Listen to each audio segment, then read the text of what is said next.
Mark has actually deployed Box now or worked with Box at multiple companies and is really one of our poster children, I guess you could say, for an all-cloud ecosystem. And so we'll turn it over to Mark, and he's been a great supporter of Box and really appreciate him being here today. So here's Mark Brennan. Great. Thank you, Nick. We're excited to be here. We actually really love to tell our story. We're in the middle of our industry is going through a complete change, and the new stuff is not coming from the same people that gave us the old stuff. So it's a changing of the guard, and we're right in the middle of it, and we're doing it. So all the things that you guys heard this morning, we're doing, and we have been doing for over a year. And so we love to come and share our experience, and also just make friends with you, because we're going to compare notes as we go, and you're going to learn some things that that you'll tell us. So this is all working out really well for us. Quickly, about Pandora is doing well. Is a little radio station. It's got a one listener, and it's you, and you make it. We're redefining what radio is. We play you the music that we believe that you will love. And we just recently passed 100 million registered listeners, and we have over 40 million active concurrent registered listeners every month. So there's a whole bunch of numbers that I can point you to afterwards, but essentially the company's doubling every year, and I'll tell you the story of what we've been up to.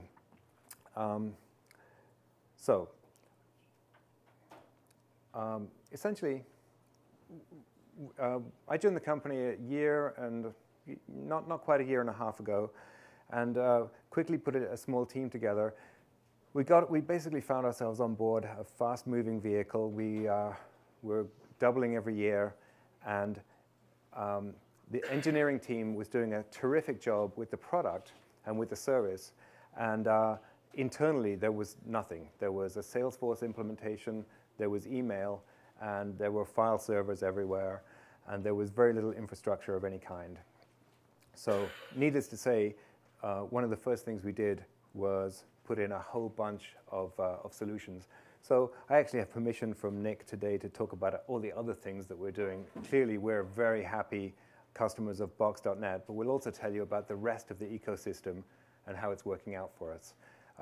We're also very fortunate because, one, we have open-minded executives who were able to listen to our case for going kind of new, going to the cloud. We promised them agility, we promised them a competitive advantage, and we promised them an empowered workforce.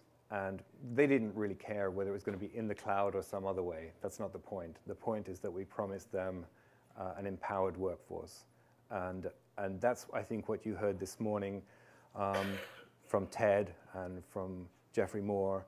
It's really an empowered employee can do a lot more. And we're also very lucky because Pandora is a relatively new company. We didn't have baggage. We didn't have the legacy. So today, we run 29 cloud applications, and that's not counting all of the little websites that we go to look up a service. These are actually places where we transact Pandora business. And that's where we are today. And what it will be, essentially, is it is secure today, and it is efficient today, and it is sophisticated, but more so in the future. I'll tell you a little bit about where we want to go to. Today, essentially, we're running the core of the business from the Salesforce opportunity all the way through the revenue cycle and all of the stages that happen there in the quote to cash. And on the other side of the house, the expense side of the house, all the way through to financials, everything's in the cloud. There is no ERP. So the weather forecast is cloudy. I think that's been used about 100 million times, hasn't it? So essentially, we don't have an old school ERP. There isn't one. We run Financial Force, which actually sits on top of Salesforce. And so no integration necessary there. It's a fairly complex, big step up from QuickBooks, not quite up to Oracle or SAP in terms of sophistication, but you can certainly run a public company on this.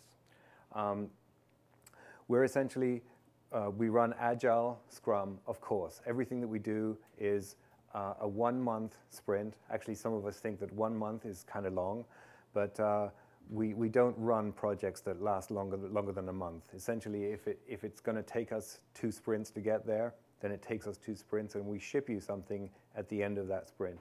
So we run essentially 30-day sprints.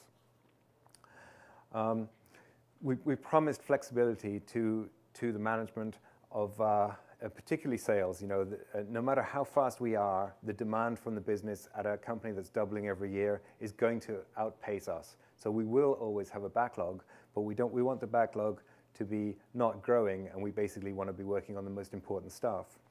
And while we're doing that, we want you to be absorbing the things that we've just delivered.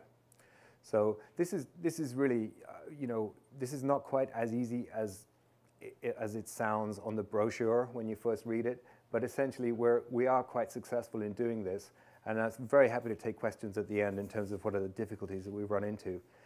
I would say that at a very high level, the biggest difficulty we've run into is our partners, our providers, are rolling out new good stuff faster than we're able to tell our businesses about it.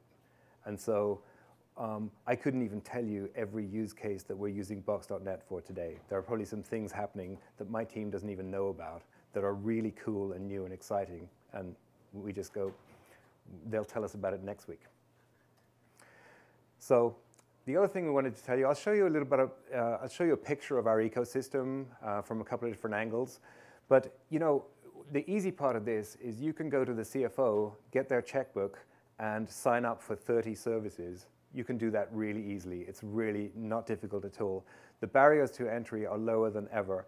It used to be that you had data center guys who would sort of act like the cops and stop applications getting in, and they would act like the first line and last line of defense.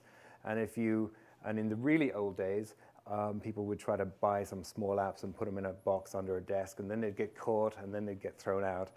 Those barriers are not there anymore. So you sign up for 30, you know, business apps, and now what have you achieved?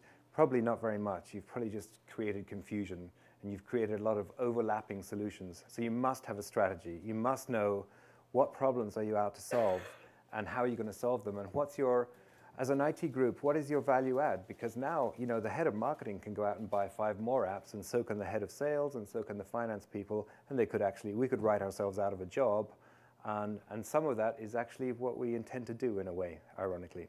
So we'll tell you about that. So I think we have 4 main components in our strategy, and these are they. First is Box.net. You've got files everywhere. You know, humans create files when they work. That you just can't get around that. So the first thing we'll admit here is that we actually have more than just Box.net for files. We'll admit that right out of the box. So so we have, I would say, if you broke it down percentage-wise, it's probably 70% of our files that are created and shared, or just created and stored, go through Box.net. There's another, the remaining 30% is broken up between Salesforce libraries, formerly known as Salesforce Content, and Google Apps, Google Docs.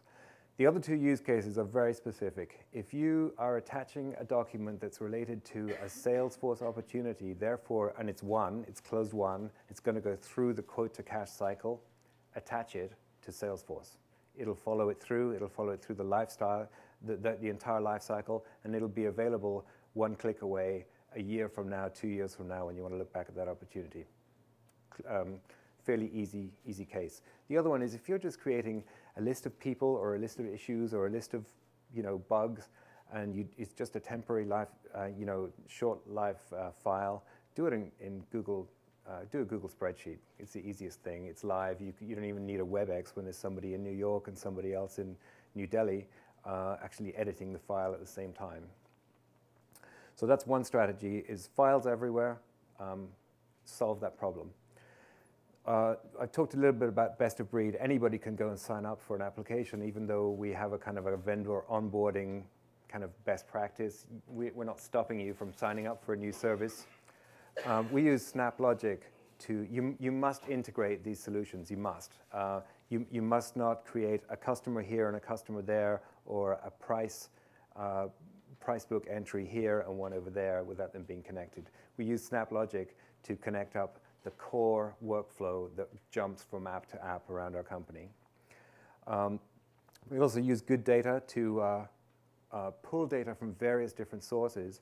And the strategy here was, rather than do a huge BI enterprise sort of blueprint, which becomes policy and moves really slowly, we actually threw that power over the fence into your hands and gave it to you and said, don't use Excel, and don't create a village of Excel files that all depend on each other and all falls apart when you pull out one file, and don't do that. Just put it into good data and create those core metrics yourself, and then publish that. And whenever it gets consumed, your reader is reading real-time data, not the data that you stayed up till 2 a.m. preparing for them. And the last one, actually these are sort of all equal priority, is single sign-on. We use Okta, and it was very exciting this morning to see the partnership announced between Box and Okta. Essentially, 30 different URLs, 30 potentially different account IDs, and 30 potentially different passwords. That's not going to work. We use Okta, and we pull it all together. It's an option rather than a policy. If you want to go to Salesforce and log directly into a bookmarked URL, that's absolutely fine by us, but we do provide that service for it all to come together. Here's the ecosystem. Top left is the financials corner. We run Financial Force, ExpenseWire, Reardon Travel. We run Coupa for the procure to pay. Exactly is the commissions. I'm not going to run through every single one of these, but on the top right is the elements that make up the revenue cycle. And so essentially it goes Salesforce to Operative to DoubleClick with a reference to YieldX, which is not quite live yet. It's actually going live 1 month from today. We decided we put it into the ecosystem because that one's on track. Good data, some productivity tools near the bottom. Glyphy is kind of Visio in the cloud. Smartsheet is kind of a project sheet in the cloud. Newton is our hiring talent management. A couple of things missing from here that we didn't put on yet because the plans can change. And that's essentially a flat view of our ecosystem. Box and Okta in the middle because they're kind of for everyone. Here's the revenue side of it. This is a Glyphy diagram. It's kind of a little bit verging on technical, and we're not going to walk through every bit of it, but essentially this is how we pull it all together, and we do use SnapLogic underneath to pull transactions from Salesforce to next, over to the next. And I don't think in the scope of today's conversation I'm going to walk you through exactly how it works, but certainly happy to take questions on it. From a financial perspective, this is how it works. Financial Force sits bang on top of Salesforce and pulls in procurements and orders from Coupa, pulls in travel and expenses from ExpenseWire, pulls in summary data from our stock administration and from our exactly and cent comp commissions calculations. So where are we today? I'd love to say that we're, that our business users wall to wall within Pandora are dancing around the place and just working sort of 9 to 5 because we've made their productivity so incredible. But we are doubling every year, so the demand does outpace our ability to just roll out stuff and solve problems. So the old-fashioned questions are still there, even though we are thoroughly, divested of any old baggage of how old IT used to do things. We still have some old-fashioned problems. But I would say that, if any one of our employees left Pandora and went to, Spotify or went to somebody else, they'd probably cry because they would just miss this fast-moving and connected web of business apps that we've delivered for them. It's not perfect, it's evolutionary, but it's really heading in the right direction. One thing that we're doing is we're federating. We're giving the keys to the kingdom out to a few smart people in finance and a few smart people out in sales to say, yeah, you can customize, you can make changes yourselves as long as you follow our rules, because to grow at this pace, you simply can't have one group controlling everything. We would become your enemy by nature because there's a queue at the door and we're sort of chomping through it as quick as we can. We'll get out of that business and we'll give you some more power. I mentioned before that one of our biggest problems is training people, or at least making them aware that stuff is there. Most of these apps don't need training. They don't need a manual. They just need people to be aware that there is a solution for electronic signature. We use EchoSign. We just don't think that everybody knows, and we're moving too fast to fill up a room like this and tell everyone, here's how we solve this problem and this problem and this problem. We're getting there. We're using the intranet to, boost awareness. We're also finding that solutions, if one of our solutions stopped performing well, we could swap it in a couple of months. I mean, literally, if we decided that our calendaring widget to see availability inside and outside is not a good one, we'll go shop for another one. That would take it would take a month, and roll it out. Get rid of the other one, put another one in. So partners like Box have to be the best deal every day, and the good thing is that they know it. And so that's working very well for us. We also find that governance is still important. It is, you still need to manage projects and make sure that you're working on the important ones. Quickly about what we plan to do.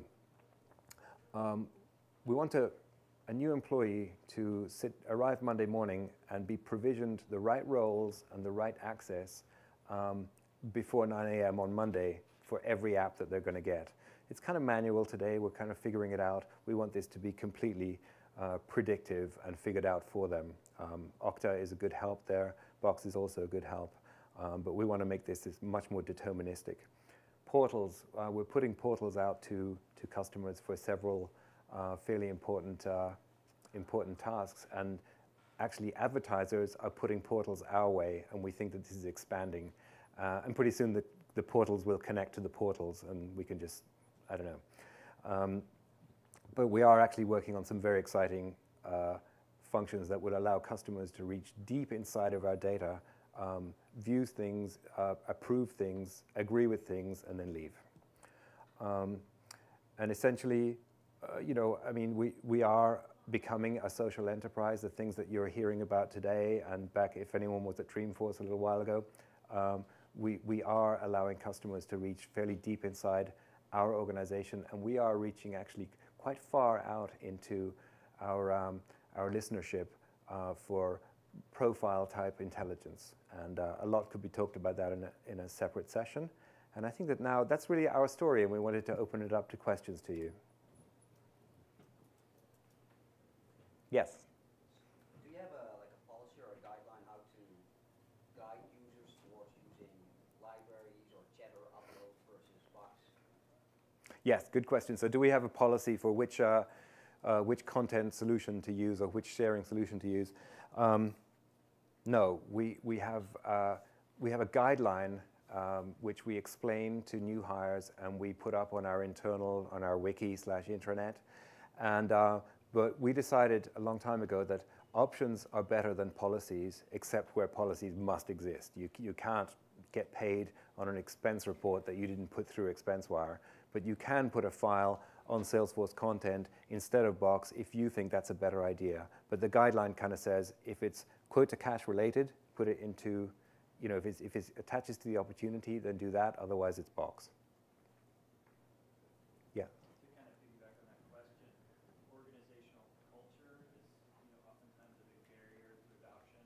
You said you didn't have the baggage, but you're probably getting people that come from other places that probably still have it in their head that things work a certain way. Do you guys have any ways in which the IT department's actively managing or fostering a sense of innovation or experimentation? How's that working? Goodness, great question. So, corporate culture and the belief in the cloud. We spent the first, Shapur's here in the room today. He's the first member of my team. We evangelized for a few months, and we suddenly woke up one day and realized we think they get it. And now the demand is pulling us. They kind of said, yeah, Agile Cloud, shut up, I need this. And so now we're actually, here's a great example. We use Confluence as the wiki intranet. That is actually on-premise. It was here before I got there, and So we have our marketing group says I won't use it because I don't want to go behind the VPN when I'm at home. So I think they believe, basically nobody's calling for SAP, nobody's calling for SharePoint. I think it's really just help us pull this all together, keep making it better and making it more efficient. I think the cloud discussion is kind of yesterday now. As long as you keep delivering. That's right. Yes. Curious, you were talking about the portal strategy and working with customers. How important is the open social standard to Pandora, and would it be beneficial for you to have Box adopt that as well? Maybe could you expand on the question a little bit? I'm not sure which. The open social standard Yeah. for containers with portals and presenting information, is that an important part of your portal strategy? I wouldn't say that our portal strategy has got that far yet. At the moment, we're exposing we're in the process of exposing accounts receivable data to you as an advertiser that you can go in, view current balance, view recent invoices, and actually soon be able to pay and then leave. It's very contained use cases. So I don't know if we have an overall policy for our social standard. I think that conversation pertains much more to what do we do to 100 million registered listeners, and how do we treat the privacy data, etc. I don't think there's been a sort of a merging of the minds in terms of how that applies to portals. Does that answer? Which answers the second question, I think. Does it? Okay. Okay. Well, first, thanks for the shout out and Empowered, and there's copies of that yellow book down the registration table. It's this portal thing again. You talked about wanting to expose, and then you also talked about your customers wanting in or wanting. Can you just say a little more about that? Customers wanting in? Side, yeah. There are some things that I probably cannot talk about today, but of course, advertisers are looking to do more. I think you can probably guess where that could go a couple of years from now. Agencies are already looking to get more efficient, and they have a mass of 21-year-old kids running around with spreadsheets and bits of paper, and nothing really talks to anything, and they're starting to realize if their data came from us, it would be better, and came from the other publishers that they used. So better integration there, using portals, because everyone's on different systems and everyone's on different ad servers and different financials. So just ways to connect the portals so that we tell you how many impressions we gave you on your ad campaigns that are active over the last month, and you figure out that data through a portal back into your end. Is there a cloud identity?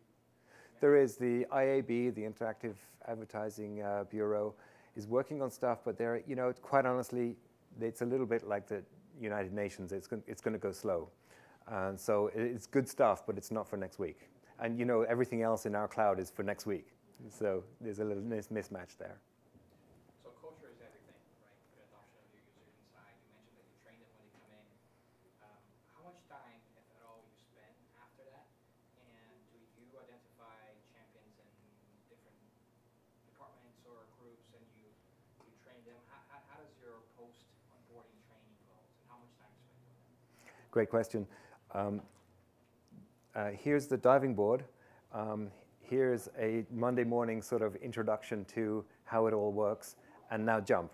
And so actually most of the time that really works, because these apps don't need very much training. I mean, when you get into Financial Force, you've got to show somebody how to actually do a month-end close related transaction. That's actually got to be written. But how to share a folder, that's really, you'll figure it out. And what we're seeing is that it's actually different in different corners of the company. So we can't police that. We kind of let it go pretty organic. And I think we got 1 minute, or are we? 1 minute. You've evolved this large ecosystem of cloud-based services. Have you encountered any of them that just didn't work out for whatever reason? And if so, how hard was it to sort of unwind it? Another great question. We've been really lucky. We've made selections usually without a full RFP and that whole process. We've actually made decisions based on meetings with companies, demos, and then we let our gut tell us which one we like the most, and we've been right. We've been right. So one day we'll be wrong. One day we'll just pick a partner for a fairly important function, and we'll roll out their solution, and it'll underperform for us, and that hasn't happened yet. You know, I was at the investor session before lunch, and all of those VC guys were talking about how excellent the companies are in this space today, and we can attest to that they just execute very well. They come to visit us. They've filled a room with a lunch and learn, and they've done demos for us and taken questions and taken bugs back home. And you know, so we really have a very tight relationship. I think we're very lucky. And this changing of the guard wouldn't be so successful if it were not for this kind of concentration of brilliance in this area. I think we're reached the end of our time. Okay, thank you.